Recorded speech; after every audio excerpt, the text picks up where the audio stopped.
Assalamualaikum warahmatullahi wabarakatuh. Perkenalkan, nama saya Alfa Nabila Putri dengan NPM 1921020248, jurusan Hukum Tata Negara semester 8. Baiklah, pada pertemuan ke-7 ini saya akan membahas mengenai sumber hukum Islam. Adapun sumber hukum Islam yang pertama yaitu Al-Qur'an. Al-Quran berkedudukan sebagai sumber utama dan pertama dalam hukum Islam. Kedudukan ini mengharuskan umat Islam memahami pesan-pesan yang dikandungnya untuk dilaksanakan dalam kehidupan.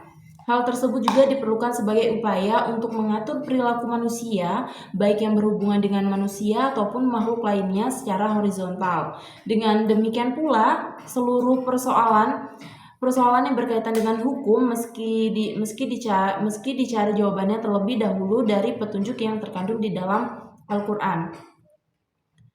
Al-Qur'an secara redaksional dan makna yang dikandungnya bersifat qat'i al-wujud. Maksudnya adalah lafaz Al-Qur'an dan pesan yang dikandungnya terjamin keautentikan dan otoritas kebenarannya.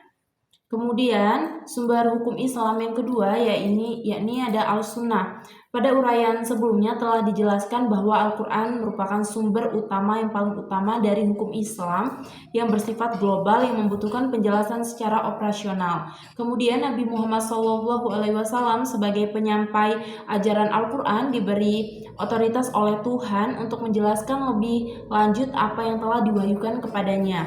Dengan demikian, Al-Sunnah baik bentuk perkataan, perbuatan maupun dalam bentuk takrir berkedudukan sebagai sumber kedua setelah Al-Quran.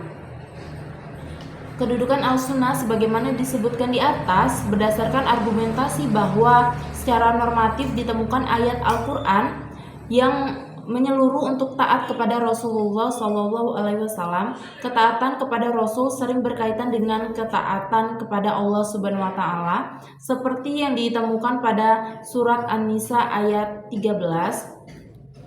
Kemudian sumber hukum Islam yang ketiga ini ada akal dan proyeksi ijtihad. Akal menurut Al-Quran, lebih khususnya menurut pengertian pra-Islam, yaitu bahwa memerhatikan alam sekitarnya dengan otak, yang dimana otak adalah organ tubuh akal. Artinya akal itu sendiri terdapat di dalam otak seseorang yang digunakan untuk berpikir, dan berdasarkan pemikiran itu maka lahirlah suatu ide ataupun gagasan mengenai suatu masalah yang dipikirkan. Berdasarkan perspektif Islam, peran akan akal dibagi dua, yaitu yang pertama memahami nilai-nilai ajaran agama.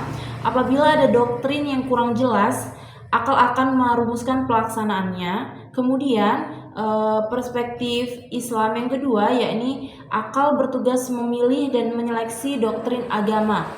Terkadang ada doktrin agama yang temporer ataupun madaniyah dan doktrin agama yang selalu kontemporer, makiyah. Terkait hal ini akan bertugas untuk memilih kemungkinan terbaik pelaksanaannya.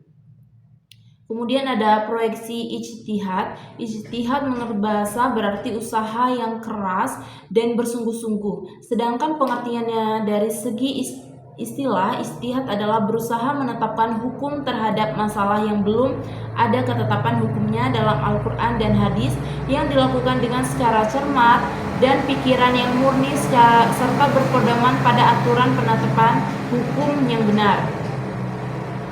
Rujukan ijtihad tetap pada Al-Quran dan hadis, dalam arti bahwa penetapan hukum ijtihad tidak boleh bertentangan dengan ayat-ayat Allah Subhanahu Wa Taala ataupun ajaran Rasulullah SAW.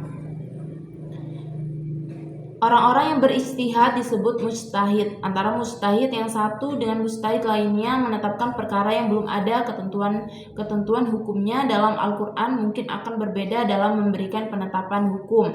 Ada pendapat yang satu benar dan ada yang menjadi pendapat yang lain itu salah. Ijtihad diterapkan dengan beberapa cara, antara lain ijma dan qiyas. Ijma adalah kesempatan para mujtahid pada suatu masa setelah Rasulullah SAW wafat terhadap suatu masalah. Kemudian qiyas adalah menetapkan hukum dengan cara menghubungkan suatu perkara yang sudah ada ketetapan hukumnya terhadap masalah lain yang dihadapi dan belum ada ketetapan hukumnya, sedang antara keduanya sama-sama memiliki sebab yang bisa disepadankan. Baiklah, itu penjelasan mengenai sumber hukum Islam dari saya. Apabila ada kurang dan kesalahan dalam penyampaian, saya mohon maaf. Saya akhiri, wabillahi taufiq wal hidayah. Wassalamualaikum warahmatullahi wabarakatuh.